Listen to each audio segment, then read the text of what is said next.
સર્વ ભક્તજનોને જય શ્રી કૃષ્ણ. ફાગણ મહિનાના કૃષ્ણ પક્ષની પાપમોચેની એકાદશી. યુધિષ્ઠિરે ભગવાન શ્રી કૃષ્ણને કહ્યું, હે શ્રી કૃષ્ણ, ફાગણ મહિનાના શુક્લ પક્ષમાં જે આમલકી નામની એકાદશી આવે છે તેની કથા તો મેં સાંભળી. હવે મને ફાગણ મહિનાના કૃષ્ણ પક્ષમાં જે એકાદશી આવે છે તે પણ મને કહો. ભગવાન શ્રી કૃષ્ણએ કહ્યું, હે રાજેન્દ્ર, સાંભળો.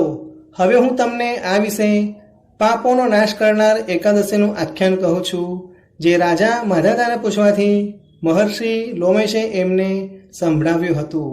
માધાતાએ મહર્ષિ લોમેશને પૂછ્યું, હે મહાત્મા, ફાગણ મહિનાના કૃષ્ણ પક્ષની એકાદશીનું નામ શું છે? એની વિધિ શું છે? એ કરવાથી કયા ફળની પ્રાપ્તિ થાય છે? કૃપા કરીને આ વિશે મને બધું કહો. મહર્ષિ લોમેશે કહ્યું, હે રાજન, આ એકાદશીને પાપમોચીની એકાદશી કહેવાય છે. એ એકાદશીને પિચાસપણું છોડાવનારી પણ કહી છે. એ એકાદશી મનુષ્યની સર્વ ઈચ્છાઓ પૂર્ણ કરનારી તેમજ સિદ્ધિ આપવાવાળી છે. પાપમોચીની એકાદશીનું વ્રત કરવાથી ધર્મ, અર્થ, કામ અને મોક્ષ આ બધા જ શુભ ફળોની પ્રાપ્તિ થાય છે. એમાં કોઈ સંશય નથી. હવે આપ એની કથા સાંભળો. એક વખત ચૈત્રરથ નામના વનમાં જ્યારે વસંત આવી, એ વનની પ્રકૃતિ, વનરાજી અને પુષ્પલતાઓ સંપૂર્ણપણે ખીલી ઉઠી અને આખા વનને સુગંધિત કરી મૂક્યું. એ વખતે ગંધર્વો, ગંધર્વોની કન્યાઓ, કિન્નરો વગેરે પોતપોતાના વાજિંત્રો લઈને ત્યાં વિહાર કરવા આવ્યા હતા. અનેક અપ્સરાઓ પણ એ વનમાં વિહાર કરવા આવતી હતી, કારણ કે ચૈત્રરથ જેવું શ્રેષ્ઠ અને સુખદાયી બીજું કોઈ વન ત્યાં ન હતું. તેથી ઋષિમુનિઓ પણ એ વનમાં આશ્રમ બાંધીને રહેતા અને તપસ્યા કરતા. એ વનમાં મેઘાવી નામના ઋષિ પણ રહેતા અને બ્રહ્મચર્યનું પાલન કરતા. અનેક અપ્સરાઓ મેઘાવી ઋષિનું બ્રહ્મચર્ય તોડવા માટે પ્રયત્નો કર્યા જ કરતી રહેતી, પરંતુ મેઘાવી ઋષિ હજી સુધી બ્રહ્મચર્ય ભ્રષ્ટ થયા ન હતા. વિહાર કરવા આવેલી અપ્સરાઓમાં મંજુ ગોષા નામની એક અતિ સ્વરૂપવાન અપ્સરા પણ હતી. એ મુનિને મોહ પમાડવા માટે હાવભાવ કર્યા કરતી, પરંતુ એ અપ્સરા એ મેઘાવી ઋષિના શ્રાપના ભયથી ડરતી હતી. એટલે એમના આશ્રમથી થોડેક દૂર ઊભા રહીને મધુર ગીત ગાયા કરતી અને વીણા વગાડતી હતી. એ જોઈ કામદેવ પોતે પણ પોતાનો વિજય થાય એમ ઈચ્છતો હોય એ મેઘાવી ઋષિને મોહ પમાડવા માટે એ મંજુ ગોસાના શરીરમાં પ્રવેશી ગયો.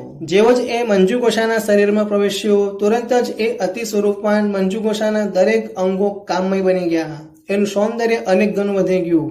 ત્યાર પછી એ મેઘાવી ઋષિને મોહ પમાડવા માટે વીણા વગાડતા અને અત્યંત મધુર કંઠે ગીત ગાતા એ મેઘાવી ઋષિની નજીક ગઈ અને નયન બાણ મારવા લાગી. આવું અનુપમ સૌંદર્ય ધરાવતી અપ્સરાને આવા મધુર અવાજે ગાતા જોઈ મુનિશ્રેષ્ઠ મેઘાવી મોહથી વશીભૂત થઈ ગયા. દરેક પ્રકારે મોહ પામેલા મહર્ષિ મેઘાવીને જોઈને મંજુ ગોસા એમની વધુ નજીક ગઈ. વીણા નીચે મૂકીને વેલ જેમ વૃક્ષને વીંટાઈ જાય એમ એ મહર્ષિ મેઘાવીને આલિંગન કરવા લાગી. મેઘાવી પણ મંજુ ગોસા સાથે રમણ કરવા લાગ્યા. એ એના અતિ સુંદર શરીરના કામ ઉત્પન્ન કરે એવા રૂપાળા અંગો જોઈને એટલા બધા કામ શક્ત થઈ ગયા કે એમને રાત દિવસનું ભાન ન રહ્યું. આ પ્રકારે ઋષિમુનિઓ ઉચિત એવા સદાચાર અને બ્રહ્મચર્યનો લોપ કરીને મંજુ ગોસા સાથે રમણ કરતા ઘણો જ સમય પસાર થઈ ગયો. મંજુ ગોસા હવે દેવલોકમાં જવા માટે તૈયાર થઈ અને મહર્ષિ મેઘાવીને કહ્યું, હે મહારાજ, હવે મને મારા દેશમાં જવાની આજ્ઞા આપો. મને મારા ઘરે જવાની ઈચ્છા થઈ છે. મહર્ષિ મેઘાવીએ કહ્યું, હે દેવી, હજુ મારા મનને સંપૂર્ણ સંતોષ થયો નથી. છતાં તારી જવાની ઈચ્છા છે તો આજની રાત રોકાઈ જા. જ્યાં સુધી સવારની સંધ્યા ના થાય ત્યાં સુધી તું મારી પાસે જ રહેજે. જો પોતે મહર્ષિ મેઘાવીની આજ્ઞાનું ઉલ્લંઘન કરી જાય તો મેઘાવી એને શ્રાપ આપી દે. એટલે શ્રાપના ભયથી વળી પાછી મંજુ ગોસા મહર્ષિ મેઘાવી સાથે ભોગ ભોગવવા લાગી. આમ કરતા 57 વર્ષ 3 માસ અને 3 દિવસ પસાર થઈ ગયા. ત્યારે વળી પાછી મંજુ ગોસા જવાની રજા માંગી બોલી, હે મહારાજ, મને અહીં આવી ઘણો સમય વીતી ગયો છે. હવે તો મારે મારા ઘરે જવું જોઈએ. તમે મને જવાની રજા આપો. મહર્ષિ મેઘાવીએ કહ્યું, હે સુંદરી, હજુ તો સવાર થવા આવી છે. હું સંધ્યા કરી રહું ત્યાં સુધી તું રાહ જો. મંજુ ગોસાએ કહ્યું, હે વિપ્રવર, આ તમારી આજ કાલ કરતા કરતા તેમજ સવાર સાંજ કરતા કરતા કેટલા બધા દિવસો પસાર થઈ ગયા છે. વીતેલા સમયનો જરા વિચાર તો કરો. મહર્ષિ લોમેશે કહ્યું, હે રાજન, મંજુ ગોસા અપ્સરાની વાત સાંભળી મેઘાવી ઋષિ આશ્ચર્યચકિત થઈ ગયા. એમને વીતેલા સમયનો હિસાબ કર્યો તો ખબર પડી કે અતિ સ્વરૂપવાન અપ્સરાની સાથે ભોગ ભોગવતા એમને 57 વર્ષ વીતી ગયા. ઉગ્ર તપ કરીને એમને મેળવેલા પુણ્યનો નાશ થઈ ગયો. પોતાની તપસ્યામાં ભંગ પડાવનાર એ અપ્સરા ઉપર મેઘાવી ઋષિને અત્યંત ક્રોધ ચડ્યો. અંગારા ઝરતી આંખે અપ્સરાને શ્રાપ આપ્યો અને બોલ્યા, હે દુષ્ટ, હે પાપી, તને ધિક્કાર હો. હે કુલટા, તે મારી તપસ્યાનો ભંગ કર્યો છે, તે જ મારા પુણ્યનો નાશ કર્યો છે, તે જ મારા બ્રહ્મચર્યને ભ્રષ્ટ કર્યું છે. આથી તું પિચાસની થઈ જા. મહર્ષિ મેઘાવીના શ્રાપથી વ્યથિત થઈને નતમસ્તક પ્રણામ કરતા મંજુ ગોસા વિનયપૂર્વક બોલી, હે મહારાજ, મારા શ્રાપનું નિવારણ કરો. સાચા સંત પુરુષ સાથે 7 વાક્ય બોલવાથી સદબુદ્ધિ પ્રાપ્ત થાય છે. વળી આવા સજ્જનો સાથે 7 ડગલા સાથે ચાલવાથી એમના સ્વભાવની અસર થાય છે. તો હે સ્વામી, મેં તો આપની સાથે ઘણા વર્ષો વ્યતીત કર્યા છે, તો હે મહારાજ, મારા પર કૃપા કરો. આ શ્રાપમાંથી મારો કેવી રીતે ઉદ્ધાર થાય તે મને કહો. મહર્ષિ મેઘાવીએ કહ્યું, તારી સાથેના સહવાસથી મારા સંચિત પુણ્યનો નાશ થયો છે, મારી તપસ્યા ભંગ થઈ ગઈ છે, તેમજ મારું બ્રહ્મચર્ય નષ્ટ થયું છે. છતાં તારા પર કૃપા કરીને જણાવું છું કે આનો એક ઉપાય છે, પરંતુ તું એ કરીશ કે નહીં એના વિશે મને શંકા છે. તુરંત જ મંજુ ગોસા બોલી, હે સ્વામી, આપ જલ્દી મને એ ઉપાય બતાવો. ગમે તેવો અઘરો હશે તો પણ હું એ ઉપાય અવશ્ય કરીશ. મહર્ષિ મેઘાવીએ કહ્યું, હે દેવી, ફાગણ માસના કૃષ્ણ પક્ષમાં જે એકાદશી આવે છે એનું નામ પાપ મોચિની છે. એનું વ્રત કરવાથી બધા પાપો નાશ થાય છે. માટે હે સુંદરી, તું એનું વ્રત પૂર્ણ શ્રદ્ધાથી કરજે, જેથી તારું પિચાસપણું દૂર થઈ જશે. આવું કહીને મહર્ષિ મેઘાવી પોતાના પિતા ચ્વન ઋષિને આશ્રમે ગયા. પોતાના પુત્રને જોઈને ચ્વન ઋષિએ પૂછ્યું, હે પુત્ર, તે આ શું કર્યું? તે તો તારા બધા જ પુણ્યનો નાશ કરી નાખ્યો. આવું સાથી થયું.